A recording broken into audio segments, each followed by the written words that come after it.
Okay, that's the moon. It's a little fuzzy out here, and it's a kind of a cruddy phone, but it's slightly overcast. Well, what the heck is that? That's not the sun, and according to my little planet guide, it's not a planet. What the heck is that? Any help would be appreciated.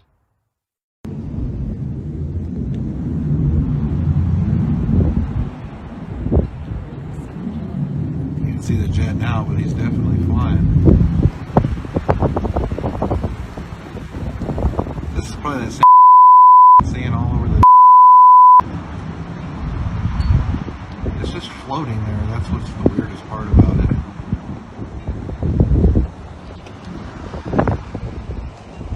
And you can see the jet stream from all the fighter jets flying around.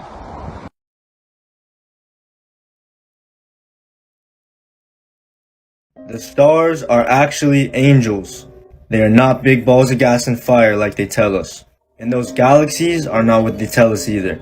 I'll prove both to you right now. First off, this is what a star looks like zoomed in on a telescope.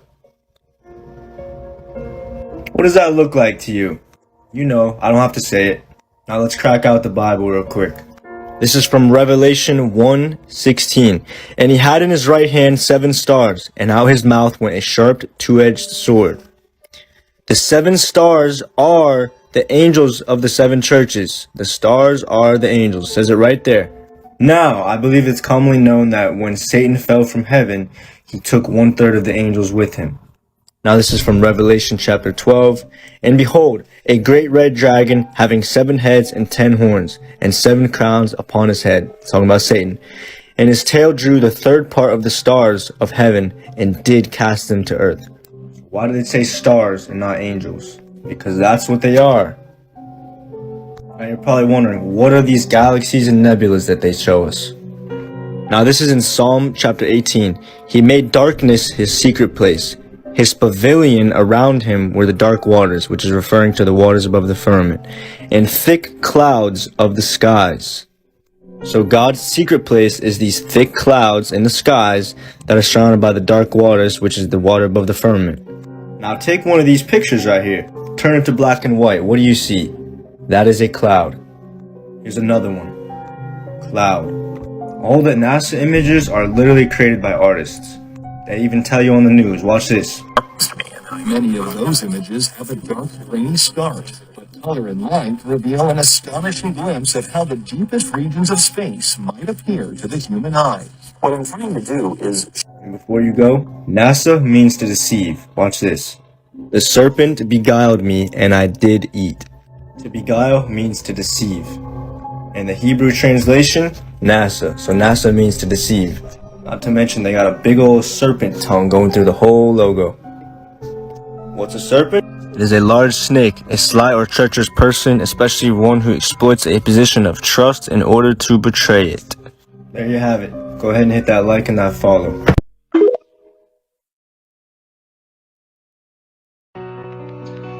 First of all, you have really bad understanding about telescopes. You've been taught by education system that telescope can see billion miles away, and this is wrong. Our firmament is, as much as I know personally, this is not concrete evidence, between 5 and 7,000 miles off. So that's how far our telescopes can see. Let's say, 10,000 miles. That's the maximum, and that's it. If the sun is further away, you can't zoom in with any telescope because we can't see it that far. Simple as that. All these telescopes, like we've been provided with now Hubble, and they never turn around and show the Earth or anything else because it doesn't exist. They're all in Hollywood studios, so NASA studio, Disney studio. It's all deception. You all been brainwashed to believe that there's many satellites flying in space, falling around the Earth and never falls down, which is complete bullshit. But if you want to believe that, you're welcome. I don't have a problem with that. Many people believe that, but I don't. So if you ask me, why it's impossible to see, you can't see sometimes moon because it's traveling next to the sun. So you only see when it comes into your view. Let's say 3, 4, 5,000 miles away, and then you see when the sun comes towards you, that's when you can see. And when the sun, before the sunset, you know that firmament moves all the stars around, and the light comes with the firmament. So you see first light, then you see the little bit of the sun, and you see sun rays coming through. That's proving that the sun is local. And the same thing, when people think that the sun is lighting all the blue sky, it's wrong. The sun is not lighting anything. It's just a bright star. The light is from the light side of the firmament. The firmament has a light side and a dark side. And obviously sun plays big part, when it comes closer to the middle in summer, it will lit up firmament above him. If we enclose, that's when it lights up and changes the direction, not direction, it changes the light shape. Okay? Happy thinking. Thank you for the comment. I'm right there with you. Right there with you. 49 years of my life, by the way. But good question. Really good question. They'll tell you they use mathematics to measure the distance to a star. But when I ask somebody to pick a tree in their yard, and you tell me how far away it is without using a measuring tool, nobody can seem to do it. And that's like right there. But they expect me to believe that they can do it at 93 million miles? You people have to start to question this. Make it make sense. Oh my days. So they just found a giant 7-foot sword and mirror for demon slaying. Oh my diddy. Researchers in Japan were excavating an ancient Kofun burial mound where they found an enormous shield-shaped bronze mirror and a giant 7-foot iron sword. The more you dig, the more you're gonna find. A 7-foot sword that must belong to a giant. The first major discovery came in the form of an enormous 16.4 foot long wooden coffin. Yep, definitely sounds like a giant to me. And what about this shield that had a mirror on it? Mirrors have the power to reflect images and start fires, were deeply sacred objects in ancient times. The shield even had some writing on it, which is believed to be a spell to keep evil spirits away. So yeah, 7-foot Japanese sword known as the Demon Slayer. For those who needed more convincing, this is definitely not a volcano. Open up your eyes to the true beauty of this realm. Question everything, friends. Once your eyes are open, it becomes clear as day. We are the ants.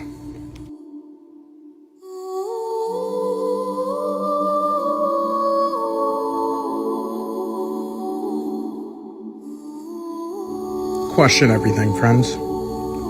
This is the crew of the 1986 Challenger space shuttle mission. Infamously, on January 28, 1986, the space shuttle exploded right after takeoff. The disaster was broadcast on live television to 40 million viewers. Roughly 80 seconds after the launch, the shuttle exploded and all 7 crew members lost their lives. This is Judy Resnick, an engineer and pilot aboard the Challenger mission. In 2013, an eagle-eyed internet user found Judith Resnick, a law professor at Harvard Law School. Some people were a little taken aback by the identical name, age, and likeness, so they started digging. This is Michael J. Smith, also an engineer and pilot aboard the Challenger shuttle, who passed away that fateful day in 1986 at the age of 39 years old. This is Dr. Michael J. Smith, professor of engineering at the University of Wisconsin. This is Sharon Krista McAuliffe, arguably one of the most famous things about the Challenger mission. She was supposedly just a teacher that was picked at random to be one of the astronauts. which made it all the more tragic when she passed away due to the Challenger disaster in 1986. This is Sharon A. McAuliffe, also a law professor who received her degree shortly after the Challenger disaster. Dick Scobie was the commander of the mission. Here's Commander Dick Scobie next to Richard Scobie, the CEO of Cows and Trees. Here's his company's original logo. It's a cow, but it's not in a tree. It's strapped to a rocket, and gee, that jet stream kind of looks familiar.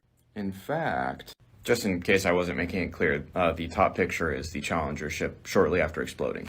So, Astronauts Ronald McNair and Ellison Onizuka both passed away when the Challenger shuttle exploded. Miraculously, it was found out that they both had twin brothers, Carl McNair and Claude Onizuka. But ancestry searches were done for both Carl and Claude, and there was no birth records found. And the odds of two sets of identical twins in a crew of 7 are astronomical. But that's just a theory. Rest in peace to the crew of the Challenger space shuttle mission.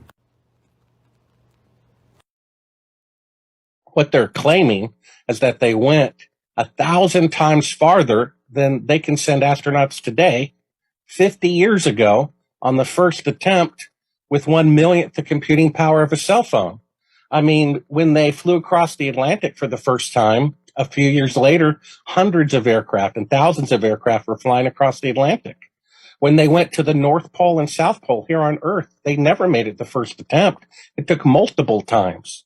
And there's never been a technological achievement that no one could repeat 50 years later. It's like me telling you 50 years ago, Toyota made a car that could go 50,000 miles on a gallon of gasoline.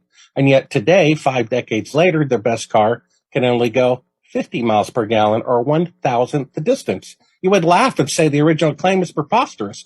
And so here we are 50 years later, and now the farthest they can send an astronaut to the moon is 1,000th the distance that they claim to have done on the first attempt 50 years ago with less computing power than a cell phone, 1/1,000th of the computing power. It just doesn't add up. It's the only technological achievement that could not be repeated 50 years later. It's never happened. It's also the only time that they deliberately destroyed a technology.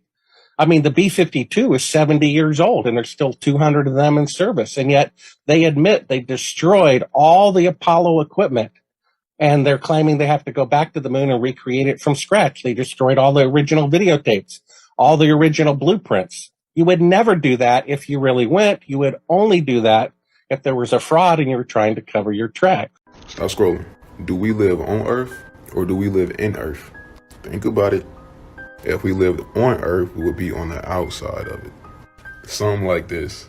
But if we live in Earth, it'll be like this, actually in it. I personally believe we live in Earth like this, and we walk on flat land. Now think about it, flat land. Imagine a landscape like this. Theoretically speaking, this flat land could be Earth, and there could be a dome over it. Let me be more specific. For experimental purposes, you would put a dome over it and shrink humans down to an ant size. That would mean this space right here would be big as fuck, and you would be walking on flat land. Where do y'all get the notion of a curve? We're walking on flat land. Just like this right here, but on a bigger scale with a dome above us. We don't live on Earth. We live in Earth. I personally think that this is so ridiculous, because some people actually think of it this way. What about the people at the bottom? The people upside down speaks for itself, and don't say that's gravity. So a while, like I'd say the early 2000s, there was a handful of, homies, casual people, whatever. And there was this one person there, an older man, and he was just talking about, there's these things called conspiracies or whatever. And I've always questioned a lot of things. I want to know the facts and where things stem from. And I ended up calling him out on it, and I was totally against the grain with it. I was like, you sound retarded. Like, bottom line, it sounds dumb. We all see pictures of space, and we see pictures of planets, and in school, they teach us all these things. They show us videos. We went to the International Space Station, and they show you how they make these things that go into space, and so on and so forth. But so I really went against him, and he told me, well, prove me wrong then. Prove me wrong. And I made it my point to destroy this guy. I'm gonna show you that, no matter how I look, I'm educated on this or whatever. I mean, not at that time I wasn't, but I'm gonna educate myself and I'm gonna blow you out the water, homie. And I went home that night and I started looking up some stuff on the internet that led me into looking up a couple of books, looking up definitions of words that they use. I looked up who founded NASA, what these people were involved in, and stuff like that. And then I started looking at these pictures, and all these pictures of Saturn, these pictures of Mars, all these pictures of Earth, and none of them were real photos. And they tell you that.